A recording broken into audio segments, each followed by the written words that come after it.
Boker Tov. Today's daf is Daf Lamed in Bab Mציעא. We learn for Achenu Kol Beis Yisrael and Soon Matzar V'Shivya. So yesterday we got to the very top of the page, the first line. Shotful Tzorchav Lo Choler. The Mishnah said that if you found a garment or some clothing, cloth, whatever, you should shake it out once in 30 days for its purpose. And that it shouldn't turn moldy or get ruined. You have to shake it out, air it out once every 30 days.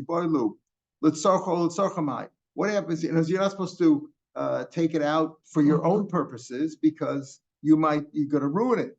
It can be ruined by many factors, physically or spiritually. It can get ruined, as we'll see. So you shouldn't use it for your own purposes. You shouldn't wear the clothing or use it as a tablecloth or show it off, but rather only for its own purposes. What happens if you're doing something that's both good for the item and for yourself? Tashma says Mishnah said you should shake it out or air it out for its purposes, and it's for its benefit, the benefit of the item. Only if it's for its own purpose, but if it's for your purposes, you want to show it off, or they make people think that you own this item. If it's for your purposes and for the purpose of the item itself, it's only for its purposes. Aim is safer, but the safest is but not for your own honor, for your purposes. It's only for your own. But if it's for the purpose of the item and for your purposes, for your benefit, it's okay. You can't prove anything from the words of the Mishnah. Tashma will try to prove here. Don't spread it out on a bed. Use it as a bedspread, or on a frame. Right, for your own purposes. But you could spread it out on a bed or on a frame for its purposes to preserve it. Let's say all of a sudden guests showed up. You shouldn't spread it out neither on a bed or on a frame. And the assumption means even if it's for both. Whether it's for its purposes or your purposes, meaning even for both. No. Shani Hasam, it's different over there. Even if there it is for its purposes, the reason you shouldn't spread it out is because it might get burned up, meaning it'll be destroyed. Even because of ayin hara, people will see it. In other words, you have to preserve it. You have to take care of it. Or maybe people will show up, some guests that you're not familiar with, and they turn out to steal it. So that's why you shouldn't. If people show up, you shouldn't spread it out for whatever purposes, even if it's for its purposes, because you may indeed be doing it. You may be doing it damage, not helping it. So you can't prove from there. Tashma. So you can't prove anything from there regarding this question if you're doing something both for your benefit and for the item's benefit. But you do see something from here that ayin hara is even on an item. It's not only on a person that one person gives the other the evil eye. Even on an item, an inanimate object, it applies as well.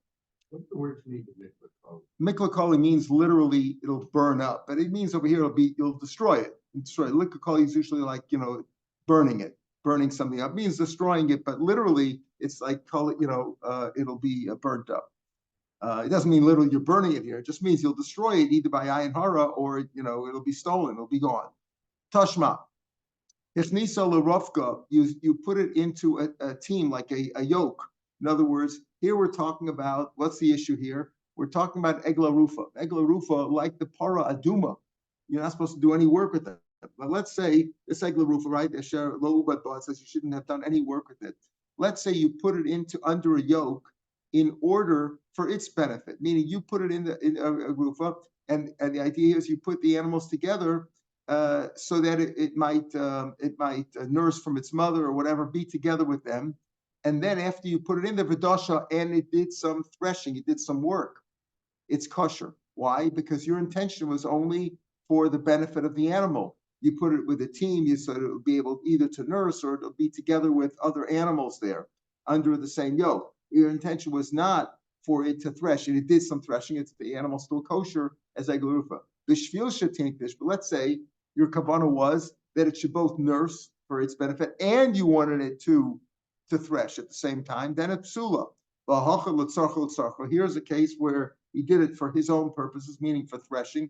The owner wanted to get some work out of the animal, and for the purpose of the animal needed to nurse from its mother. But tani psula, you see it's no good. So you see over here by egla rufa that if you did something both for its benefit and for your benefit, it's puzzle. Now we're comparing egla rufa to a lost item. It could easily make a difference. Like Mar say shiny hossam. That's different over there. The pasuk says asher lo ubad ba, that it hasn't been worked with. What does that mean? Ubad ba sounds like anything.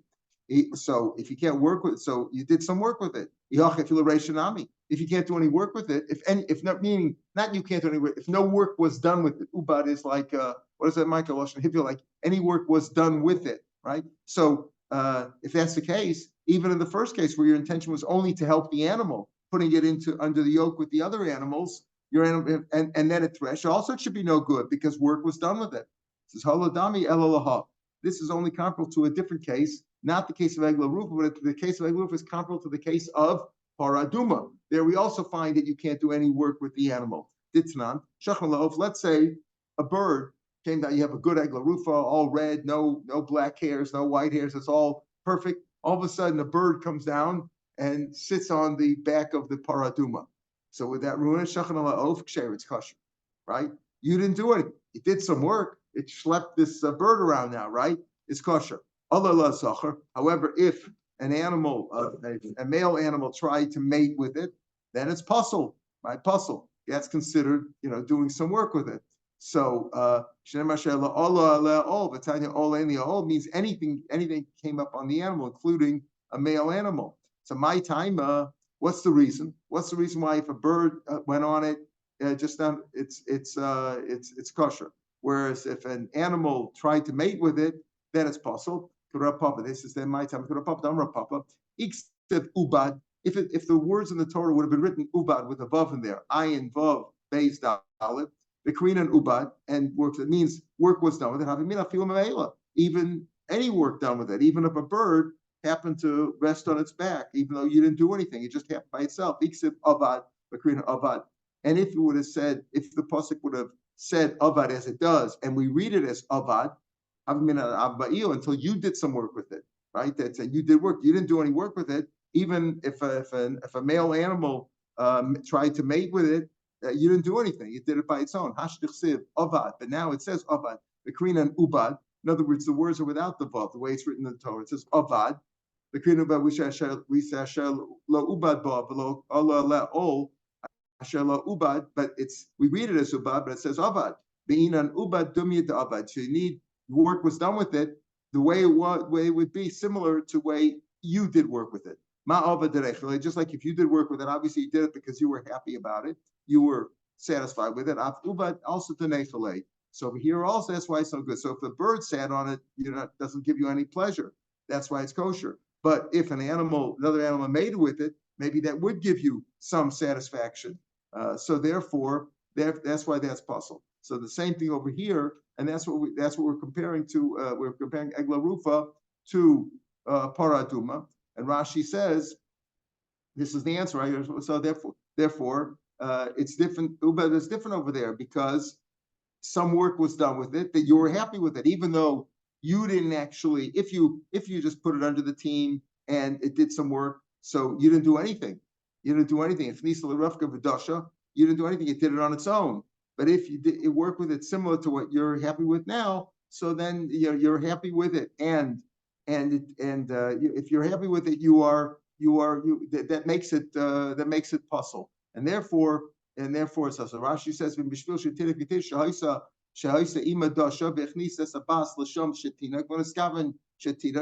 kavanah was not that it should. She said you wanted to both. If you wanted it to do both, you had a kavanah for that.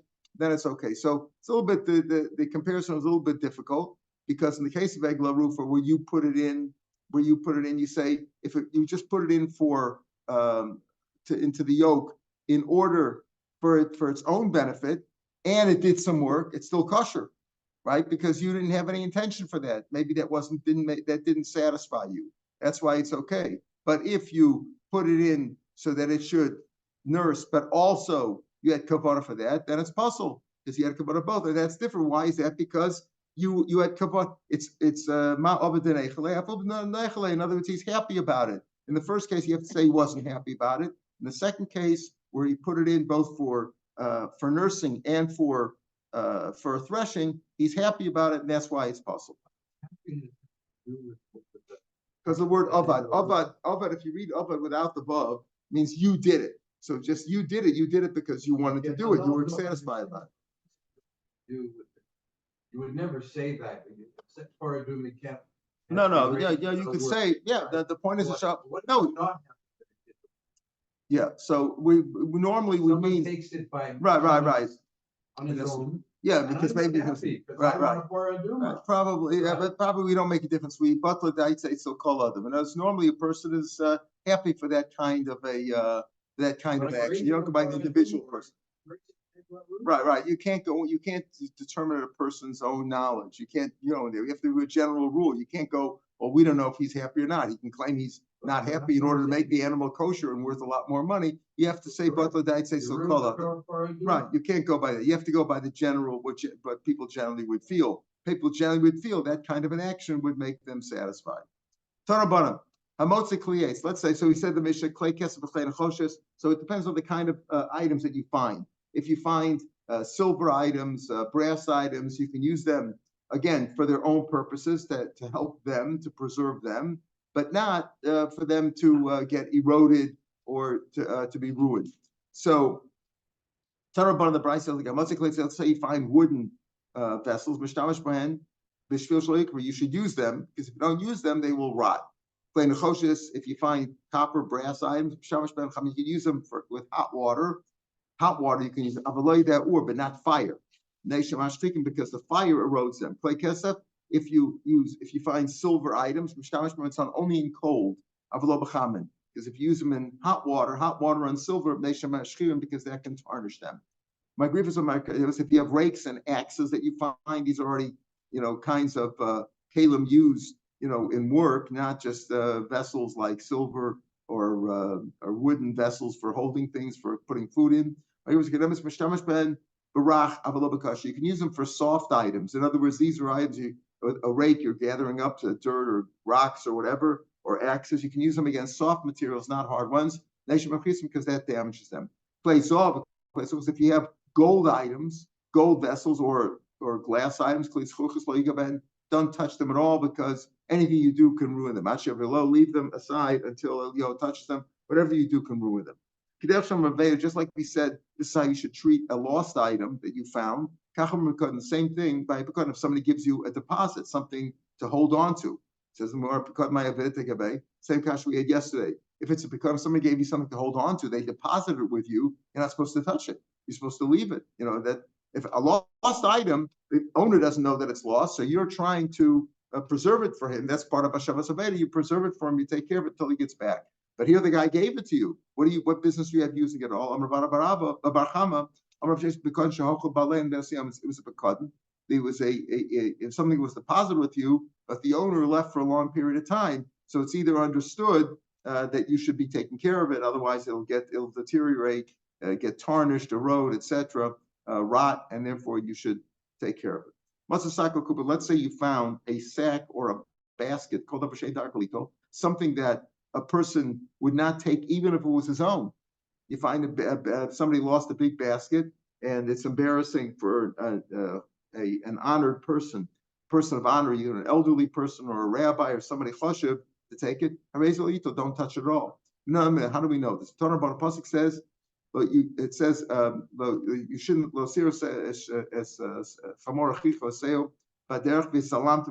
Don't look at it and ignore it. Hide yourself from it. Don't. But it says it doesn't. Not only does it say lo sucha salim at the end of the pasuk, it says if you see it, you shouldn't do this and hide from it. So the fact that it tells you and hide from it in a positive lashon tells you it's salamta pam shata masalam pam shein etam. There are times when you should be misalim. It says you shouldn't see it and ignore it. Shouldn't see it means obviously you don't see it and ignore it, but rather you shouldn't ignore it and pick it up. But the fact that it says it in that lashon of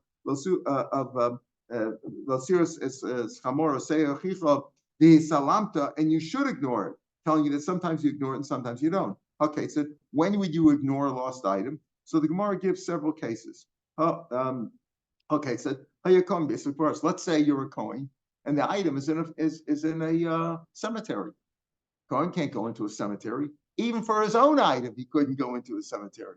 So if he's a Kohen in a basic forest, Oshay Yazaka, and he's an elderly person managed with it's not proper for him to start schlepping things around. He's an elderly person. Or let's say his time was much more valuable than the item. There's a $10 item here, and this guy makes $1,000 an hour selling stocks or real estate or something, right? So it's what's he going to do? He's going to lose all that money. He doesn't have to lose the money. If his loss was greater than the value of the item, he doesn't have to do that either. Doesn't have to. If the man was busy taking off from work, he also has to return it. The kach number. Therefore, it says the salamta may have to tell you. Sometimes you do ignore it. It says the Gemara Lamais record. Why need a pasuk for that? Elam the coin. If it's a coin and talking about in the items in a cemetery, pshita.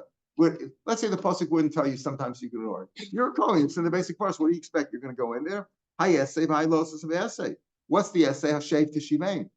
There's also a los assay of los suchlasam, but that doesn't help. A los assay cannot override another los assay. An assay can override a los assay, but it can't override a los assay and an assay.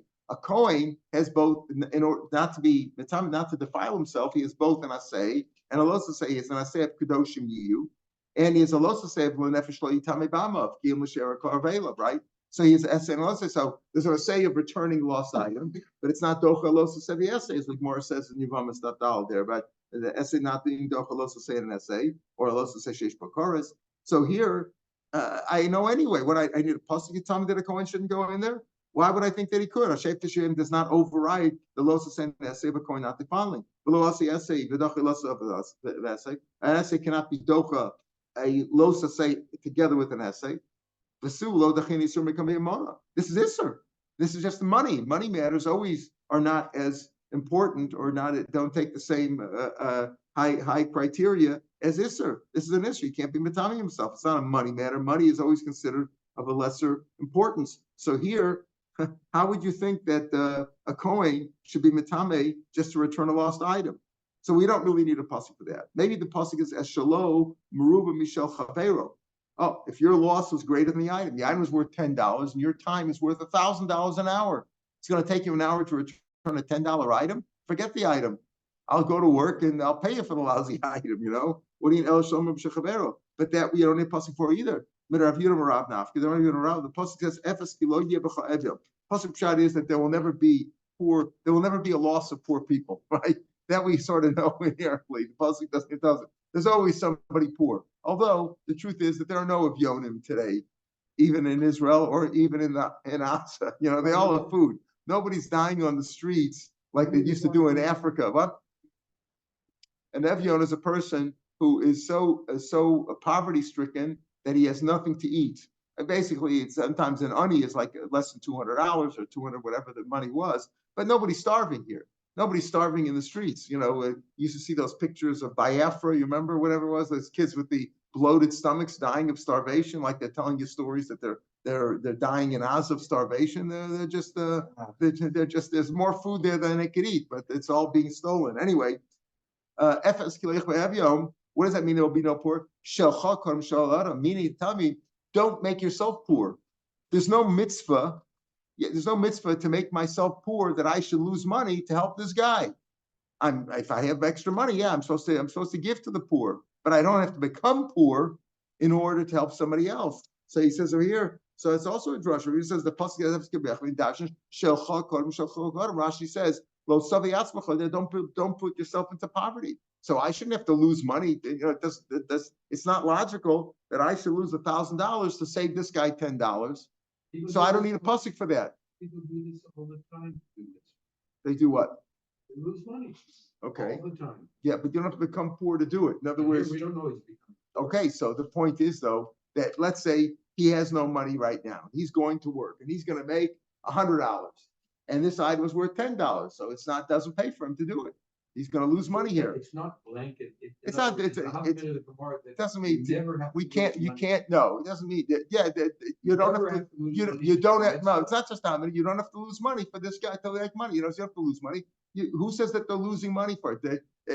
And that's a choice. If a person's very wealthy and wants to give, when you give away tzedakah, that's always losing money. That's not what we mean. We mean is we're comparing what I can gain during this time versus his loss. I don't have to lose money for you to gain. That's the point. We're not talking about giving tzedakah really to a poor person. Giving tzedakah, you have an obligation. You're supposed to give a certain percentage of your income to poor people. That's a mitzvah, right? That's not considered, I'm not losing money for him to gain over here. I'm giving money because he's poor. He has nothing to eat. But the drasha is, I don't have to become poor. I don't have to lose money for you to gain. There's no reason for me to lose money for you to gain.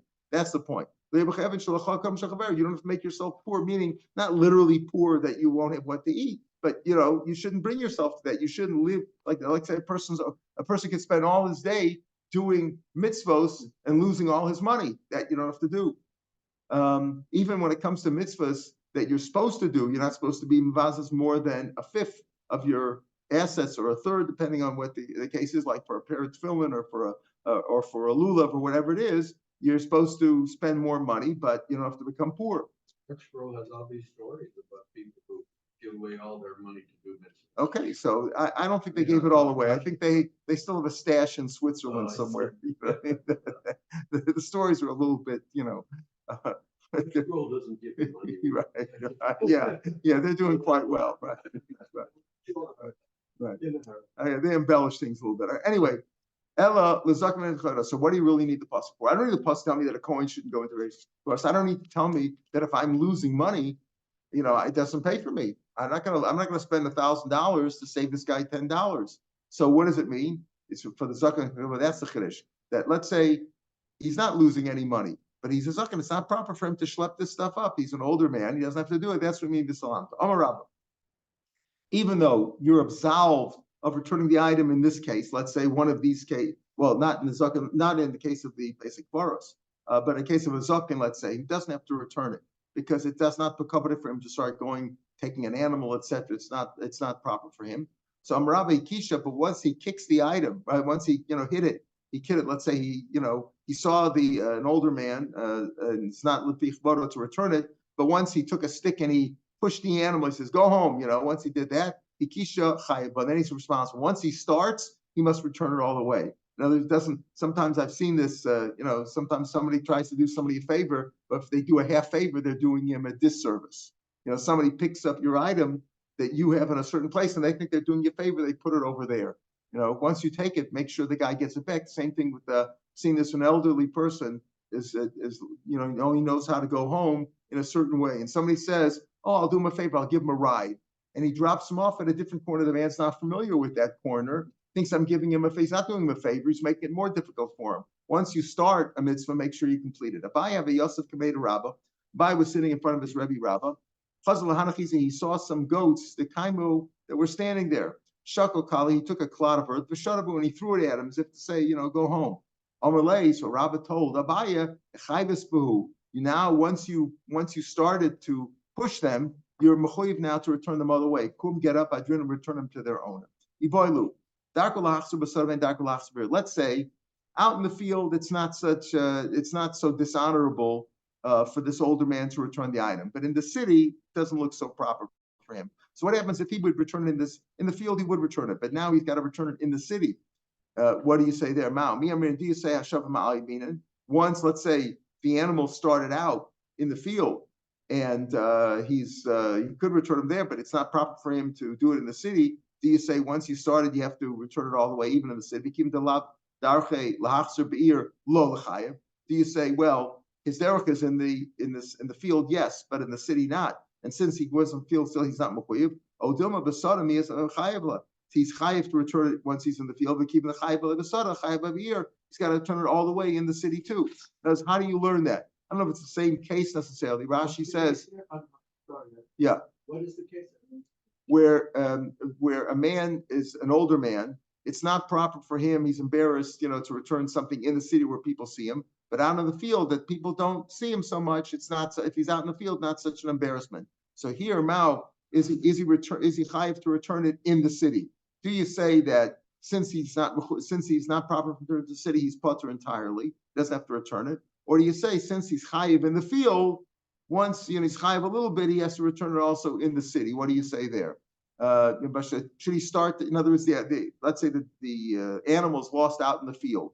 In the field, it's not embarrassing for him to return it, because in the field, people know you have animals out there, not so bad. So it's not embarrassing for him out in the field. So do you say, since it's not embarrassing out in the field, once he starts in the field, he should return all the way to the city? Because once he starts, he shouldn't stop, as we saw. Once you kick the animal or push him, you should go all the way. Or do you say no, since it's not proper for him to return in the city, he's not mechuyev to return it all the way in the city at all? They don't know him out in the fields, or Yeah, they know him, but yeah, it's less people there. There's not a lot of people there. Not a lot of people there, so he's not embarrassed. Many times people are embarrassed when there's a lot of people. They're not embarrassed when there's not a lot of people, right? So that's what you can hear too. Amarava. If he returned his own item, what's the sign is, here's the criterion. Would you pick it up if it was your own? The older man, right? If the older man say it's embarrassing for him. If he would return his own item, say he's got to return somebody else too. If it's not embarrassing for him to move his own cow or whatever, wherever he is, then then he should do it for his for a lost item as well. The same thing. Pasuk says that if you see your neighbors, your fellow Jews, animal, under a load in the street, you got to help him, either unload him and load him. If it was his own, he would unload and load. Rabbi Shmuel Bar Yossi, was running on the road. A man met him. He ran into a certain man. This man was carrying a load of wood, big load of wood on his back. But he put the wood down, the big load of wood he put down, and he was resting for a little bit. This man that Rabbi Shmuel Bar Yossi met. Then the man got up to continue on his journey with schlepping the load of wood. He said, Dolili, help me load it on my back, help me load it. Amalei, and how much is the whole load of wood worth? Amalei Palgas was a half a zuz. Rabbi Shmuel Bar Yossi said, okay, Yovli Palgas, here's your half zuz, go home. I'm paying you. What's it worth? A half a zuz? I'm giving you the half a zuz. Mafkara. And Rabbi Shmuel Bar Yossi then was mafkar the wood. He doesn't want to go schlep it. He says, here's your half a dollar, take it and go home. So once he heard that Rabbi Shmuel Bar Yossi was mafkar it, he was mazakeh. In other words, he sold him the half zuz worth of load of wood, and then Rabbi Shmuel Bar Yossi was mafkar. So he took it again. This is the same thing happened again. He says, well, help me now. You have to help me. He says, well, what is it? Half a zuz? I'll give you another half a zuz. You should because he gave him that. So he said that. But he said that was what it was worth. He said it's still worth that much. I have a load that's worth a half a zuz. He gave him another half a zuz. Chazi to be boil matter or the maskibu. So he saw that the guy was going to go get it again. It was like the old Amos and Andy scene. Anyway, he kept doing it again and again. So after Chazi the boil matter or the maskibu, he was going to go acquire it again. He's going to go take the wood schlepper was going to take it again. Amalei. So Bishma B'Yossi stopped. He says, I'm after for everybody. I'm after for everybody except for you. You can't take it. You can't take it. You try to outsmart him. So the Gemara says, technically, is that really hefker? Miyavi hefker? Is that hefker? By the time we learn Mashemi Yom hefker, I need him hefker. Bashami says, let's say you're mafked only for poor people, not for rich people. Right? It's still hefker. It's still hefker. It's not hefker. Hefker is only if you're mafked entirely. I totally abandon it and making it free to anybody who wants to take it, to Shemitah, like Shemitah, where anybody can take it. So that's not hefker. Ella, the truth is, yes, it's not technically not hefker. Like Rav Shmuel Bar Yossi, he was really mafked for everybody. He really was mafked for hefker. He just simply set him aside with words. And as he said, for you, it's not hefker, because the guy wasn't a Talmud Chacham, so he didn't know that doesn't work. Rav Shmuel Bar Yossi was really mafked for everybody. Anybody could have taken it. But the guy was standing right there, and he wanted to prevent him from playing this game with him again. So he said, it's not hefker for you. So the Gemara says, but why would Rav Shmuel Bar Yossi even have to take an interest over here? What happened? He said, you should help me with it. Okay, rather than help you with it, I'll pay you for the whole thing and go home, and we're done with it. No loss, and everybody's happy. But Rav Shmuel Bar Yossi was zaken, and he was an elderly person. It wasn't proper for him to go schlepping wood in the street. He could have just said, I'm not responsible. Rav Shmuel Bar Yossi he did it beyond the call of duty, he went over and above beyond the halacha that he didn't really have to. Turn Rav Yosef, how do we know that it's proper to do lifnim mishuras adin? It says in the pasuk in Yisro, it says that Yisro told his son-in-law Moshe Rabbeinu, and warn them and teach them esachukim esatoros, the the ordinances and the laws. And tell them the way to go, the proper road. That's a masa sheyasu, and the masa they should do. Now he dashes the pasuk of Yosef, dashes the pasuk as follows. After V'zarta lehem es hachukim es hatoros, it says Vodato not to know Zeh Beis Chayim. That's making a living. Show them how to make a living. Here Rashi says Beis Chayim Lilmud lehem umnis, teach them, and umnis lisparnaspo, to make a parnosa. Chukos hatoros ksiv b'reisha l'kra. Already says in the beginning of the pasuk. However, we have the same drush. The same drush is brought down in Baba Kama Daf Kuf, and there Rashi says that Beis Chayim means Torah. So, but here Rashi L'chor makes more sense because the Torah already says V'zarta lehem es hachukim es hatoros, and then Vodat lehem es haderech yechubah. So you have to teach them how to make a living. Es haderech sukum milas chesed. Teach them to do milas chesed. Asher yelchu zeh bikur cholim. That's bikur, visiting the sick. So Gemara is going to ask about all these. Isn't Gemilas Chesadim and Bikur Cholim the same thing? Ba zukfura. As a derech yelchu zeh bikur cholim. Yelchu ba, that's burying the dead. Ve'asamasa zeh adin. Show them how to pass the halacha l'maisa. Asher yasu, the extra thing there, masa sheyasu, zulif nimishur sedun, to go beyond the letter of the law, beyond letter. Now we're going to analyze these different drushes of Rabbi Yosef. Omer Mar. Asher yelchu zeh bikur cholim.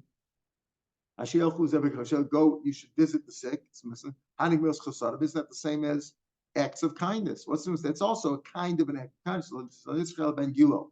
The chiddush is even for somebody who's born a contemporary, born under the same constellation.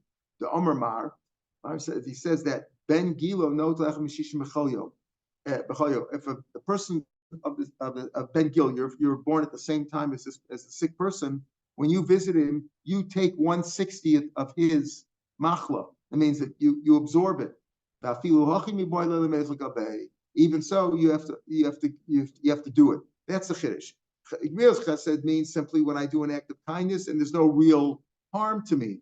Here, the bikur cholim that we're referring to is even a bikur cholim in which you might absorb some of his sickness, and you still have to do it. That's the chiddush of bikur cholim over and above Gemilas chesed.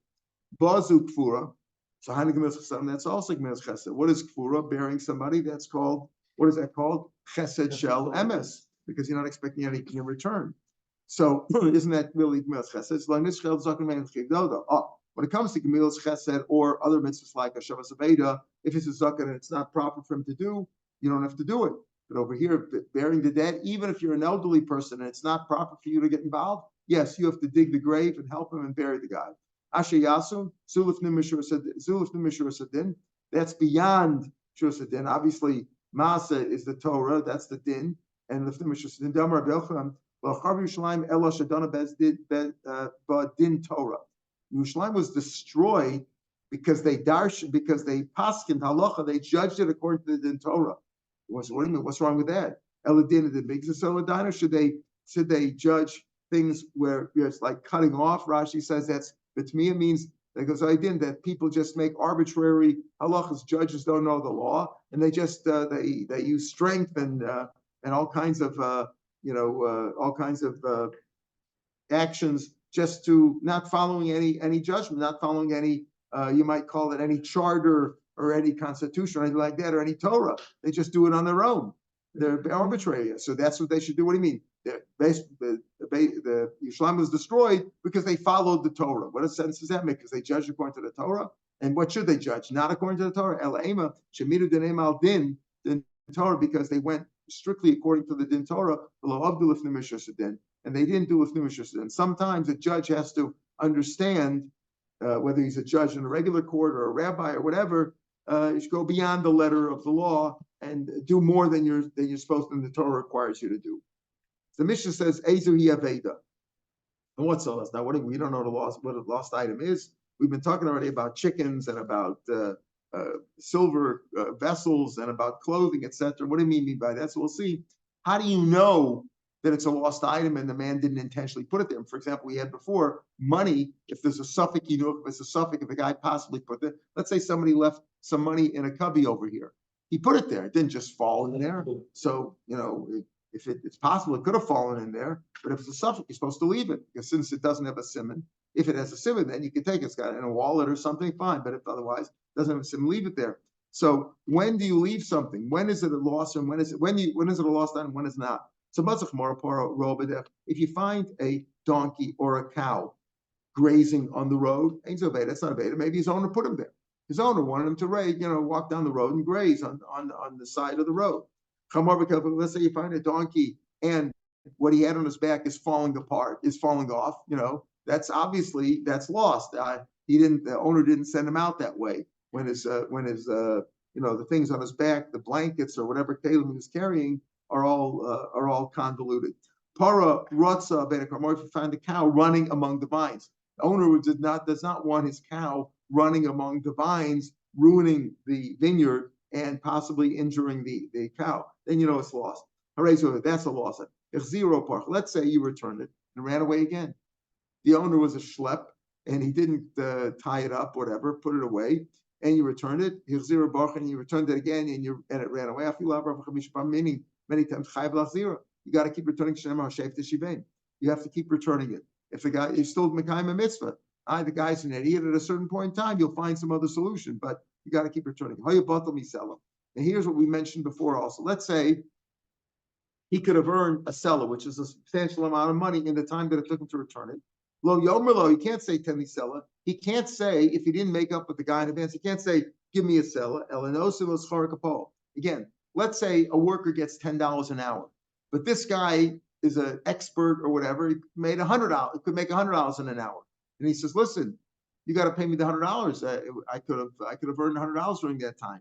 No, to earn the $100, you had to work very hard. All you had to do now is find my address and return it to me. You didn't work that hard for the $100. Then he doesn't have to give it to him. But if the man knows in advance and he wants to earn the $100 or the $1,000, and I don't want to return a $10 item when I'm going to lose valuable time, then he doesn't have to return it.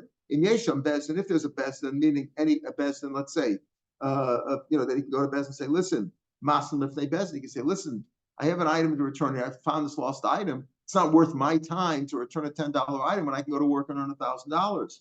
It means so he can make a time for the Bezdin, and Bezdin can accept that. I'd rather go to my job, make the $1,000 to make more. I don't want to be muvatal. If Rashi says Yesham Shalach Besim, Yasam Fneim V'Yomer Rush and Mistak Kach Bakach V'Yev Shlebatal Schar Muad Ani Yosh Schar Muad Ani Yosh Im Tom She'etel Schar Misham. If Bezdin says, listen, okay, we authorize you to go and you can demand the $1,000, fine. It means Sham Bezdin. If there's no Bezdin, if they marry Yasa, who should he make a condition from? Shalom Kodem. He can only take so. In other words, if the guy's not going to pay me, if it's a $10 item, he's not going to pay me $1,000 to return the item, doesn't pay for me, I'm not going to do it. If Bezdin would make a time and say, okay, we'll make sure that you get paid for your time, then fine. But then he could make it, then Bezdin could do that. But if there's no Bezdin who's going to do that, and a normal Bezdin wouldn't say, we'll make sure that the guy gives you $1,000 for your time, even for a $10 item, then he doesn't have to return it. Like we said before, says Gemara, when the Mishnah says Ezu hi aveda, what's the lost item? Aren't the items that we talked about till now money that was lost, vessels, animals, etc. Aren't they lost items? What do you mean Ezu hi aveda? Ezu hi klal aveda shechayba. We don't mean what's lost. What is the general rule of aveda that you're chayav to return? But we find them grazing on the field, on the road, Ezu aveda, because the owner could have left them there. You're not mechuyev to, because the owner left him there. If you find a chamor and his load has been turned upside down, meaning it's falling off, or parvaros ben akram, you find a cow running among the vineyard, the owner would have not wanted him to do it. Notice, when do you know that the owner lost this? It's not what he intended to do. Then, if in a case like that, then you have to return it. Says Gemara Ula Olam. If you see an animal on the road grazing in the field, so that's not lost. He left him there. What, he left him there all the time? You go by every day, you see this animal on the road grazing. You think the owner left him there all the time? Or maybe Rabbi Shloshim for 3 days. You see him for 3 days doing that. Until 3 days, you assume the owner left him there. After 3 days, you assume the animal's lost. More safely done. So if it's at night that you see the animal there, Nobody leaves their animals out on the road at night. Afilu charashat, even for 1 hour, he's lost. Not nami, and he'd be mum if it's during the day. Afilu tuva nami, and if it's during the day, maybe he takes them there every day to graze. He takes them during the day, lets them graze out on the road, eating the stuff off the side of the road. Then even if he's there for 30 days or 15 days or a long time, that's not considered a lost item. Did it on purpose. Let's read it. He saw them there either early in the morning, Rashi says before Los HaShachar, or in the evening, as evening sets in, which is not normal. Plus Yomi, if it's 3 days, it's Ram, if it happened 3 days in a row, maybe he was early or late, that can happen. Benafkin, he went out early or late in the day, that's possible. Tvei, but if it was more than that, and he saw him early in the morning or the beginning of the evening, saw him more than 3 days like that, Bari Aved, he can assume that item was lost. And again, like you say, you have to use common sense to look at the situation at that locality and figure out what would be considered lost or what would not be considered lost. Yeah, we have a price like this also. Masatalis, you find a garment or kagam or an axe, basratya, in a big public area, like a big highway, or paras makrama, you find a cow running among the vineyard. A razor, that's a lost item because you wouldn't leave your axe or your garment in a public road, or you wouldn't have your cow running among the vineyard. Talis betsad, let's say you found a talis next to a fence, or kadam b'saykera, or parov bein. The gear says bein ha'asab among the grazing field there. Ein zo aveda. That's not an aveda. But gimel yom zeh, if it's 3 days one after another, harezu aveda. Then that is a aveda. The Gemara goes on to say that if you see water coming towards a field, you have an obligation to save that too. You might think, well, I don't have to save karka or whatever, that's not responsibility. That's also part of saving, as it says, anything that he lost. The Gemara goes on with this tomorrow's daf. So tomorrow's daf, actually from the Mishnah we started already, will be on the podcast. And on Sunday, Mirz Hashem, we're going to start from the Mishnah, about 10, 11 lines down on Lamed Beis Amud Aleph. On Sunday, we'll start from Mishnah. So the podcast will take you Mishnah to Mishnah. Shabbat Shalom with Ulam. Shabbat Shalom. We blessed everybody.